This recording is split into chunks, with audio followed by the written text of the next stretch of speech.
Hello guys, तो स्वागत है आप सभी का पीएस एक्सप्लेन चैनल में। तो लास्ट एपिसोड में हमने देखा था टोनी ने सिर्फ और सिर्फ एक ही टेक के अंदर सारे के सारे सीन को शूट कर लिया होता है। शाम को एक बंदा पूछ रहा होता है आज की शूट कैसी थी, कहीं जो हमारे डायरेक्टर स्टैनली वो गुस्सा तो नहीं हुए ना।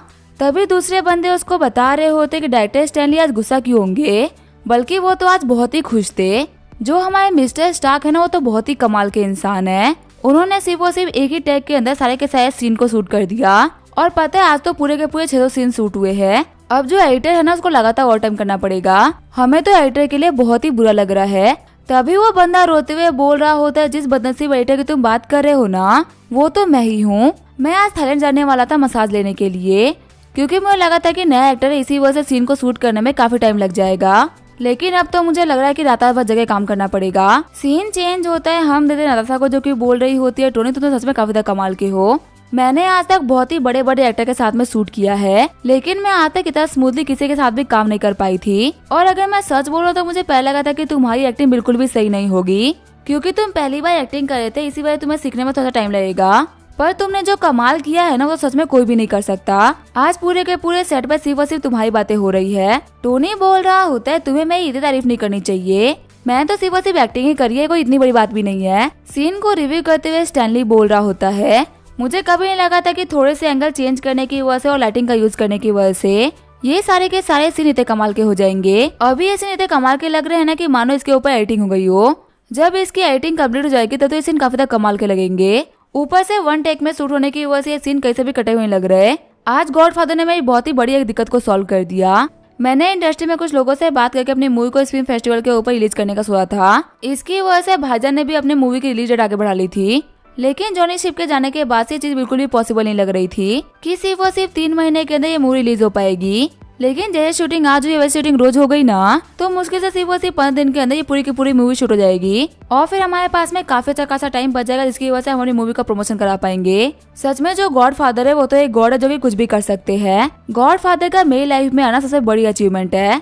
तभी साइड में खड़ी एक एक्ट्रेस बोल रही होती है, तुम्हें पता है मैं जितना मिस्टर स्टार्क को देख रही हूँ ना, मुझे उतना ही हैंडसम लग रहे हैं। मुझे पहले बिलीव नहीं हो रहा था कि एक बंदे के पास में टैलेंट भी हो सकता है और पैसा भी। जितनी बार मैंने मिस्टर स्टार्क की फोटो देखी है ना, मुझे लगा था कि वो सारी की सारी फोटो एडिटेड है, क्योंकि ये हमारी इंडस्ट्री के किसी भी एक्टर से काफी अच्छे दिखते हैं। और वह इनके काम जैसे कि चेस मास्टर इचिरो को हराना, ये सारे के सारे काम मुझे काफी फेक लगते थे।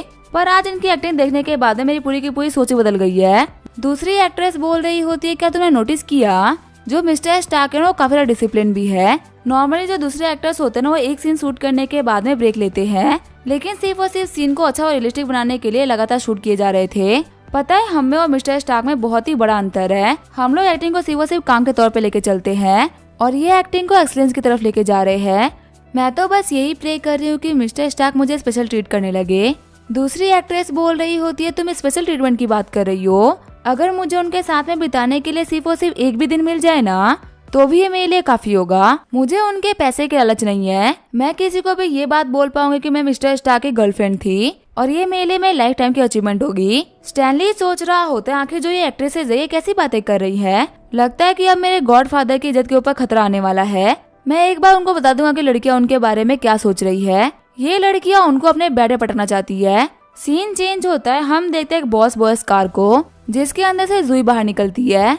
सारे बंदे बोल रहे होते तो फेटिया रियल एस्टेट की प्रेसिडेंट है ना, ये एक फीमेल बिजनेस टाइकून है, जिसे कंपनी की कीमत बिलियंस में है। और पता है हमारे इस पूरे के पूरे फिल्म सिटी को भी ना फेटिया रियल एस्टेट ने ही बिल्ड किया है। हमें तो बिलीव नहीं हो रहा कि इतनी बड़ी कंपनी के ओनर हमारे सामने से जा रहे हैं। जब इन्होंने तियानवन सिटी को खरीदना स्टार्ट किया था ना, तब सभी ने बोला कि एक बहुत ही बड़ा लॉस का प्रोजेक्ट है। यहाँ तक कि बीच में कुछ अफवाहों की वजह से 12 से 15 लोगों ने अपनी जान भी ले ली। उसके बाद से बहुत सारे लोग अपनी जमीनों को भी बेचने लग गए थे, लेकिन फिर बाद में उन सभी लोगों को बहुत ही बड़ा रिग्रेट हुआ, क्योंकि ये जो फिल्म सिटी का प्रोजेक्ट था ना, वो बहुत ही बड़ा हिट साबित हो गया। यहाँ पे जो पहले लैंड की कीमत हुआ करती थी ना, वो सिर्फ और सिर्फ 200 रुपए पर स्क्वायर मीटर ही थी। यहाँ के जो बड़े बड़े लैंडलॉर्ड्स थे वो भी काफी गरीब हुआ करते थे, पर अब यहाँ के जमीनों की कीमत हो गई है 20,000 युआन पर स्क्वायर मीटर। मुझे तो खुद काफी रिग्रेट होता है, क्योंकि मैंने इस फिल्म सिटी को अपने सामने ही बनते हुए देखा है। अगर मैंने यहाँ पे पहले जमीन खरीद ली होती ना, तो मैं आज एक मल्टी मिलियनर बन गया होता। आगे वो जुई होती है, टोनी के पास में आ गई होती है। जुई बोल रही होती है, बॉस ये हमारे इस महीने की फाइनेंशियल रिपोर्ट है, जो मैं आपको दिखाने के लिए लेके आई हूँ। आपको तो पता ही है ना कि जो स्टार्क फार्मास्यूटिकल है उसने इंडस्ट्री में काफी तबाही मचा रखी है। उसकी जो वैल्यूएशन थी वो दिन दोगुनी रात चौगुनी बढ़ रही है। और इंडस्ट्री में सभी को पता है कि स्टार फार्मास्यूटिकल के मोस्टली स्टेक आपके पास में है और आप ही हमारे फेटिया रियल एस्टेट के रियल बॉस भी है। तो इसी वजह से वो हमारी कंपनी के अंदर बहुत ज्यादा इन्वेस्ट कर रहे हैं और आजकल हमारे फेटिया रियल एस्टेट को काफी ज्यादा टेंशन मिल रही है। एक $12 बिलियन के प्रोजेक्ट की बिडिंग हो रही थी जहाँ पे बहुत ही बड़ी बड़ी कंपनी ने अपनी तरफ से बिडिंग किया था, लेकिन वो प्रोजेक्ट हम लोग को आगे से मिला, वो भी बिना बिडिंग किए हुए। हमारे जो भी टर्म्स एंड कंडीशंस थी उन लोगों ने चुपचाप मान लिया। आपको पता है ये सिर्फ और सिर्फ इसी वजह से हो पा रहा है क्योंकि हमारे फिल्म सिटी की रियल एस्टेट की जो कीमत है ना वो है 20,000 युआन पर स्क्वायर मीटर। प्राइसेस को सुनकर टोनी एकदम शॉक्ड हो गया होता है। टोनी शॉक्ड होते हुए बोल रहा होता है आखिर तुमने क्या बोला? जूही बोल रही होती है मैंने बोला 20,000 पर स्क्वायर मीटर।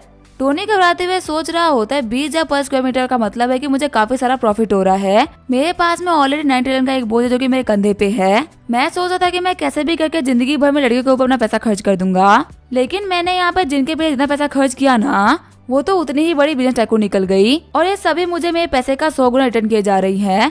ऐसे तो मैं कभी भी इन लोगों के पीछे सारा पैसा खर्च कर ही नहीं पाऊंगा। नहीं, ऐसा बिल्कुल भी नहीं होना चाहिए। मुझे जिस चीज की जरूरत है वो प्रॉफिट नहीं बल्कि लॉस है और अब इन लोगों को लॉस कैसे कराना है ये मेरी जिम्मेदारी है। तभी जो वहाँ पे टोनी होता है वो बहुत ही गंदा सा मुंह बना लेता है। जूही सोच रही होती है आखिर बॉस को क्या हो गया, क्या इनके हिसाब से कीमत और ज्यादा होनी चाहिए थी। टोनी बोल रहा होता है हमारी प्रॉपर्टी के जो प्राइसेस है ना वो तो बहुत ही ज्यादा हो चुके हैं, हमें कैसे भी करके इनको और बढ़ने से रोकना होगा। वैसे क्या हमारे पास में कोई तरीका है जिसकी वजह से हमारे प्रॉपर्टी के प्राइसेस को कम कर सकते हैं? जूही बोल रही होती है हमारी जो प्राइसेस बढ़ी है ना वो मार्केट के फ्लक्चुएशन की वजह से बढ़ी है। अगर हम किसी को सस्ते में जमीन देने के लिए जाते भी है तो वो जल्दी एक बिडिंग में चेंज हो जाता है। अगर हम जमीन की कीमत 10,000 रखेंगे तो आगे से लोग 20,000 पे करेंगे और उसको लेके हम कुछ भी नहीं कर सकते। जब तक मार्केट वैल्यू आगे से कम नहीं हो जाती हम जमीन की वैल्यू को नहीं गिरा सकते। टोनी बोल रहा होता है अच्छा कैसी बात है, चलो कोई बात नहीं, फिर मेरे पास में काफी कमाल का आइडिया है। जितनी भी हमारे पास में प्रॉपर्टीज है जिसके ऊपर हम लोग चार्जेस ले रहे हैं उन सभी को रिमूव कर दो। अब हम जितने भी लोगों को सिर्फ एयर दे थे काम करने के लिए ना उनसे हम लोग कोई भी चार्जेस नहीं लेंगे। टोनी की बात को सुनकर जूही एकदम शॉक हो गई होती है। जूही बोल रही होती है बॉस आपको तो पता ही है ना यहाँ के जो प्रॉपर्टी का मेजर हिस्सा है वो हम ऑन करते हैं और हमारा ज्यादा पैसा प्रॉपर्टी से चार्ज लेके ही आ रहा है। अगर हम लोगों ने चार्ज लेना बंद कर दिया ना तो इसे तो पूरा का पूरा रियल एस्टेट इंडस्ट्री पागल हो जाएगा। टोनी बोल रहा होता है हाँ तुम बिल्कुल सही समझी, अब हम इस पूरे के पूरे वर्ल्ड को शॉक करने वाले हैं। फेटिया रियल एस्टेट के अंदर में जितनी भी कंपनी आती है हम उसे चार्जेस नहीं लेंगे। जूही सोच रही होती है आखिर बॉस ये क्या करना चाहते हैं। ये आइडिया सुनने में ऐसा जैसे कि हम लोग बिना किसी बात के अपने पैसे को बर्बाद कर रहे हैं, लेकिन आखिर मैं बॉस से क्या भी कर सकती हूँ। इनके आइडिया बहुत ही कमाल के होते हैं, क्या पता शायद मुझे समझ में नहीं आ रहा हो कि ये बोलना क्या चाहते हैं। जूही बोल रही होती है ठीक है बॉस आपकी बात को समझ गई। जूही सोच रही होती है बॉस एक बहुत ही बड़े विजनरी है, अगर ये पूरे के पूरे रियल एस्टेट इंडस्ट्री को अपना दूसरे बनाने के लिए तैयार है ना तो पक्का से इनका मुंह बहुत ही बड़ा है। अब मैं घर जाने के बाद में डिकोड करूंगी कि ये करना क्या चाहते हैं। टोनी बोल रहा होता है जूही तुम्हारे पास में आजकल पैसे की कोई कमी तो नहीं है ना, देखो अगर कंपनी में कोई भी इशू आए ना तो तुम मुझे बता सकती हो। जूही बोल रही होती है बॉस हमारी कंपनी में फंड से कोई भी कमी नहीं है, क्या आप भूल गए आपने सिर्फ और सिर्फ 1 महीने पहले ही हम लोग को 200 बिलियन के फंड्स दिए थे ताकि हम लोग पॉजिटिव रेजिस्ट्रेशन को मैनेज कर सके। और आपको पता है हमने उस वक्त आपसे पहले सिर्फ और सिर्फ इसी वजह से लिए थे क्योंकि पॉजिटिव रेजिस्ट्रेशन की वजह से हमें बैंक लोन नहीं दे रही थी, पर अभी तो हमें लोन देने के लिए बड़ी से बड़ी बैंक खड़ी है। और उससे भी बड़ी बात तो ये है ना कि हम लोग को तो लोन्स की भी जरूरत नहीं है। हमारी कंपनी के पास में कैश रिजर्व भी 500 बिलियन से ज्यादा का है और हर महीने हम लोग को जो चार्जेस से प्रॉफिट होता है, प्रॉपर्टी को मैनेज करने से जो प्रॉफिट होता है वो बहुत ही ज्यादा है। टोनी बोल रहा होता है ठीक है फिर तो कोई बात नहीं, अगर तुम्हें पैसे नहीं चाहिए तो मैं कुछ नहीं कर सकता। टोनी सोच रहा होता है काश किसी कंपनी के अंदर 500 बिलियन का लॉस हो रहा होता तब मुझे बहुत ही खुशी होती। अब तो इसने मेरे पास में सिंगल बना तक नहीं छोड़ा कि मैं इसको पैसे कैसे दूं। अगर ये मुझसे भी बोलेगी ना कि इसको बाल कटवाने हैं तो भी मैं इसको 5-6 बिलियन दे दूंगा। जूही बोल रही होती है बॉस क्या आपको पता है हमें ना कुछ दिनों पहले ही लोंगा ग्रुप ने अप्रोच किया था, वो चाहते हैं कि हम उनके साथ में कोलैबोरेट करके काम करें और हमारे फिल्म सिटी के पास में वर्ल्ड क्लास स्कूल बिल्डिंग बनाए। टोनी बोल रहा होता है क्या लोंगा ग्रुप? हाँ मुझे ये ग्रुप याद है, ये लोग तो एजुकेशन के मामले में बहुत ही स्पेशलिस्ट है ना, और मैंने सुना है कि इनके स्कूल्स और यूनिवर्सिटीज काफी ज्यादा फेमस भी है। कहा जाता है कि जिस भी जगह पे लोग स्कूल या यूनिवर्सिटी खोल देते हैं ना वहाँ के लैंड के प्राइसेस काफी ज्यादा बढ़ जाते हैं। हमारे तियानमेन प्रोविंस के अंदर छोटी सी सिटी आती है जहाँ पे इन लोगों ने प्राइमरी स्कूल खोला था और फिर वो जगह इतनी फ्लोरिश करी ना कि वो एक अलग ही जगह बन गई। अगर इन लोगों का रिकॉर्ड इतना कमाल का है तो पक्का से इन लोगों के साथ में काम करने का कोई ना कोई तो कंडीशन भी होगा, ऐसे तो ये हमारे साथ में काम करने के लिए आएंगे नहीं ना। जूही बोल रही होती है हाँ इन लोगों ने बोला है कि हमारी कंपनी के 5% शेयर को 10 बिलियन में खरीदना चाहते हैं। इस चीज को लेके मुझे आपसे बात करनी थी कि आपको क्या कहना है।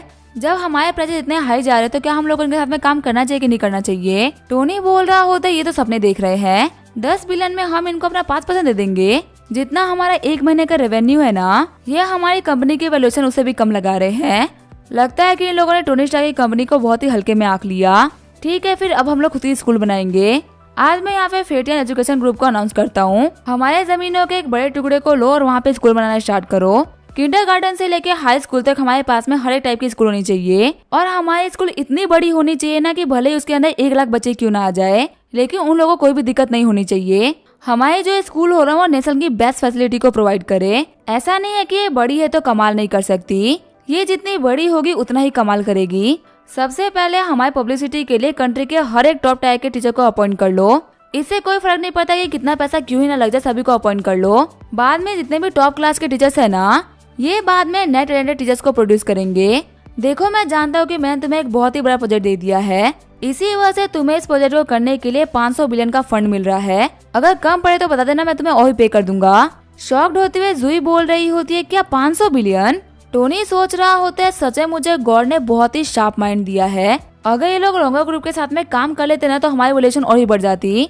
लेकिन मैंने यहाँ पे लॉस कमाने का एक तरीका ढूंढा है। मैंने भले ही बोलने के लिए तो बोल दे कि 1 लाख बच्चे हमारे स्कूल में आ जाएंगे, लेकिन सच में आएंगे थोड़ी ना।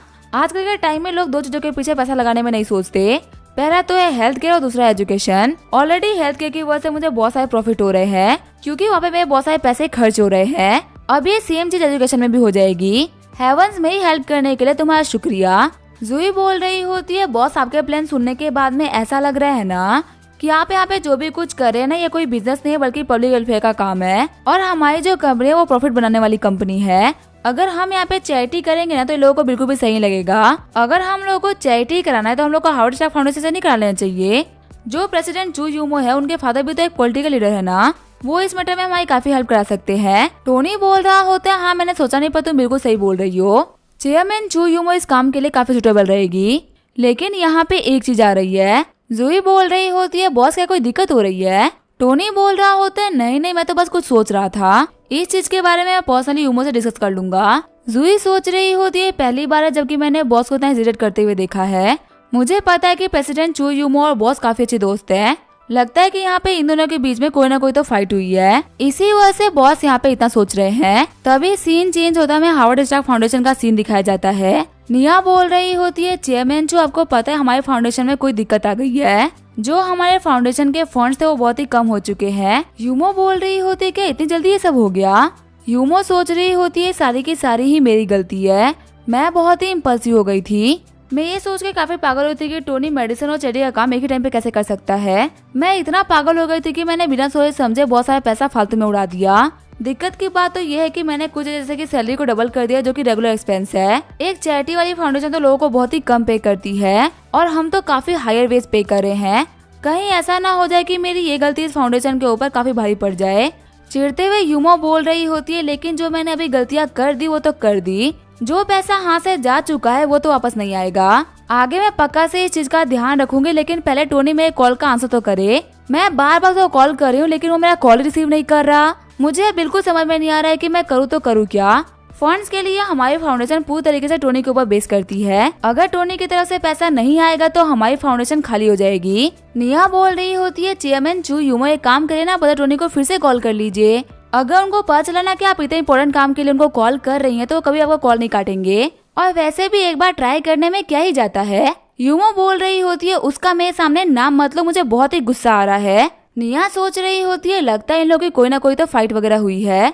तभी वहाँ पे गेट खोलते हुए सेक्रेटरी एंटर करती है, जो कि बोल रही होती है, चेयरमैन जो हमारे हॉस्पिटल के अंदर अभी काफी सारे टर्मिनली इल पेशेंट एडमिट हुए हैं। पता नहीं कैसे, लेकिन हमारे सारे बेड भरते हुए जा रहे हैं और हमारे पास में एक भी जगह खाली नहीं बची। अगर ऐसे चलता रहा ना तो मैं बाकी सारे हॉस्पिटल से बात करके भी उनके भी बेड को अरेंज करवाना होगा।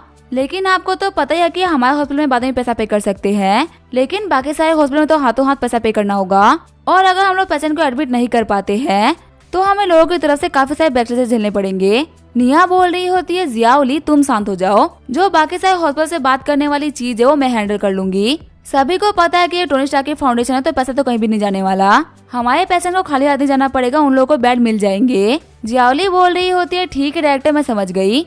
फिर वहाँ पे ऑफिस के अंदर से वो सारे लोग चले गए होते हैं। यूमो सोच रही होती है मेरी की हुई गलतियों की वजह से आज हमारा फाउंडेशन तबाह होने के कगार पे है। बहुत सारे बीमार पेशेंट्स आए हैं जिनकी जान खतरे पे है और हमारे पास पैसे नहीं है। कहीं मैं इतनी घमंडी तो नहीं हो रही ना कि मैं लोगों की जान के ऊपर खेल रही हूँ। क्या मुझे टोनी को कांटेक्ट करना चाहिए कि नहीं? अब यूमो टोनी को कांटेक्ट करती है कि नहीं करती वो हम देखेंगे नेक्स्ट एपिसोड में। इसी के साथ ये एपिसोड यहीं पे एंड करेंगे। वीडियो देखने के लिए थैंक यू।